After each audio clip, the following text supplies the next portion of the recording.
Hey, good morning. Welcome to the channel again.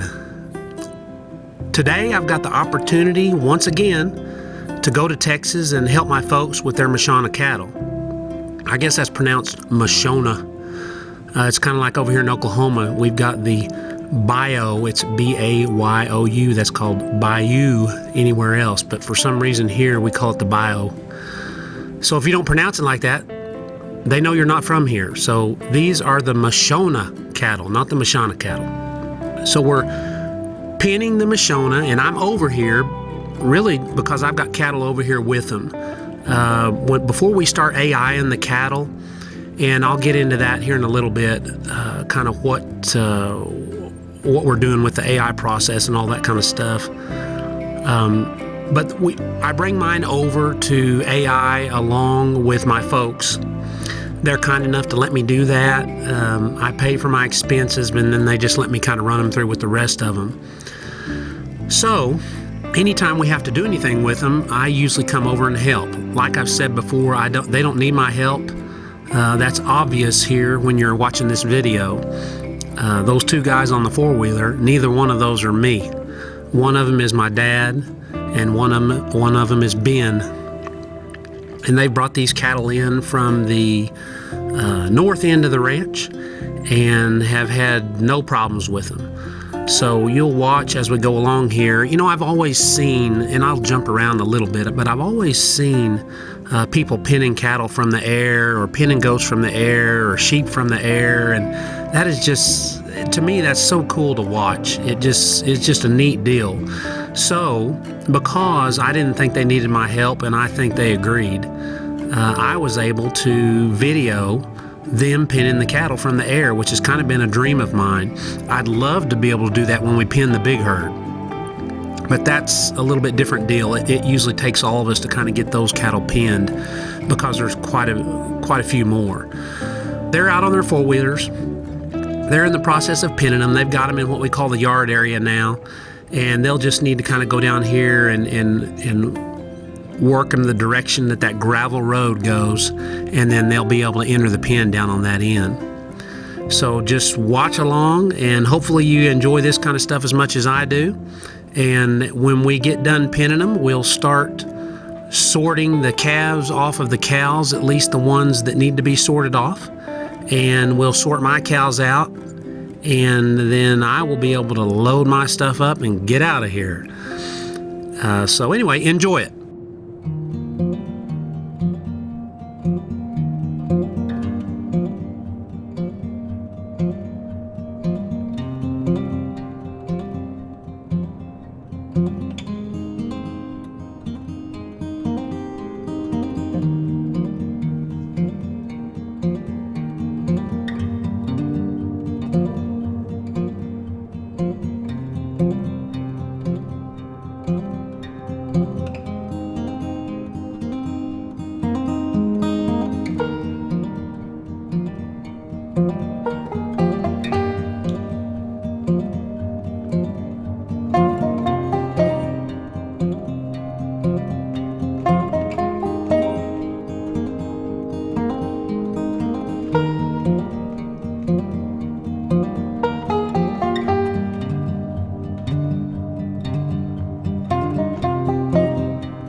Okay, so now that they've kind of got them in the pens, I want to talk just a little bit about our AIing and why we're doing that. And there's a guy that we met and read his book by the name of JOHANN ZIETSMAN'S. And the name of the book is Man, Cattle, and Veld. And I'll put a link to it in the description. But it really, I consider him, and I think my dad's the same way. He'll correct me if I'm making a bad statement here, but I consider him a common sense genius when it comes to cattle management, specifically the type of cattle. And he has kind of guided us to the Mashona. And we really feel like the Mashona will play a critical role in our herd going forward because of their traits and because they haven't been messed with yet or quote-unquote registered. And I may get a lot of people angry with that, but because they haven't been that way yet, they still have a lot of good traits that we can utilize in a composite breed that we're going to make up. And that's what we're AIing for. At the end of this video, you're going to see calves that look kind of different from each other. And what those are composite calves that we've AI'd a specific bull to the Mashona. And then when we're done AIing, we utilize the straight Mashona bulls, which is what you saw sort out, and then we left a red one in. That's what we utilize to clean up or to breed the cows maybe that didn't take to the artificial insemination process. That way we come up with our composite, or at least the start of our composite, and we also continue growing our Mashona herd. And so we are really anxious to kind of get that done and get to that point where then we're selecting for individuals from our composite and build our breed based on Ian Mitchell-Innis's philosophy and statement that form follows function. And I've talked about that before. And basically what that means is that the function of your animals, whether that be goats, sheep, cattle, if you cull based on your animals performing that function, so if you have cows and you want them to calve every year and you want them to rebreed and do all of that with no inputs, then as long as you get rid of the ones or cull based on the ones that do that, then over time your form will follow that function. Your cattle will start to take on the form that meets that function. So that's our end goal, and it's going to involve lots of different breeds that are going to go into this composite. And this composite is going to be based on our environment and our management. It may not be the same for somebody else, but we do believe that the Mashona plays a critical role in that composite. And we believe that the Mashona may play a critical role in lots of composites over the country. So that's why we're using the Mashona. That's why we like the Mashona.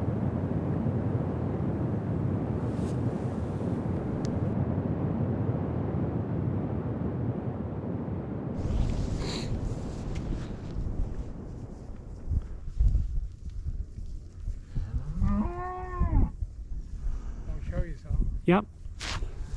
Deep red calf. That's a what?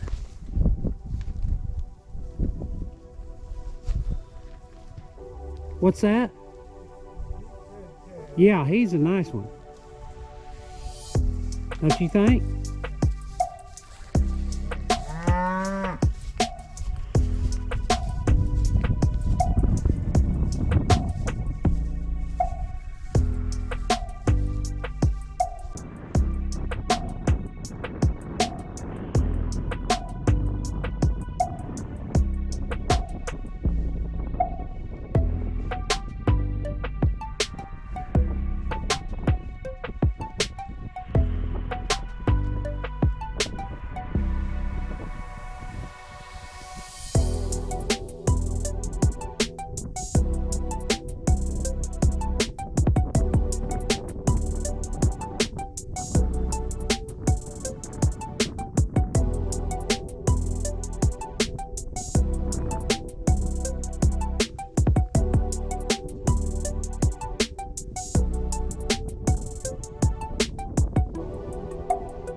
That's a little one. This is a little one right here, don't you think? Cal. No.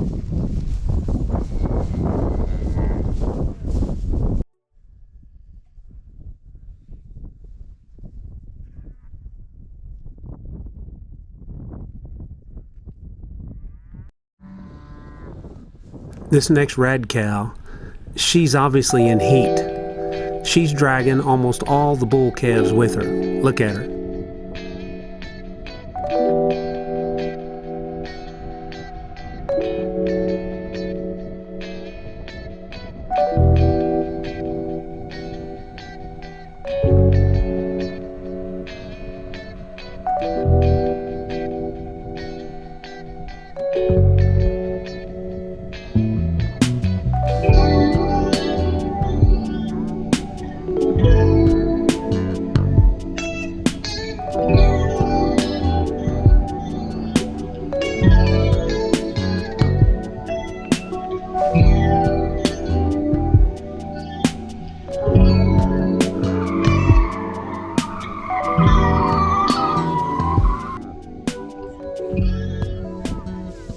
Where? Oh yeah, there's my heifer. That's all right, we'll get her. I'm getting.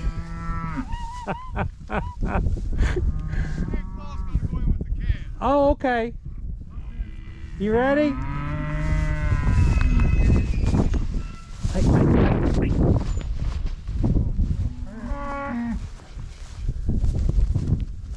Big bull goes with the calves, he said.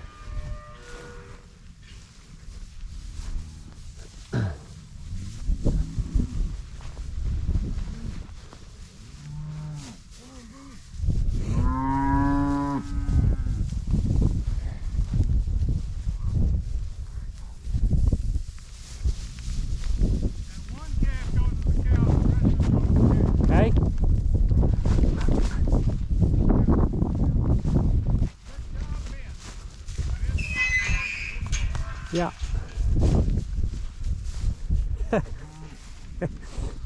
That was funny.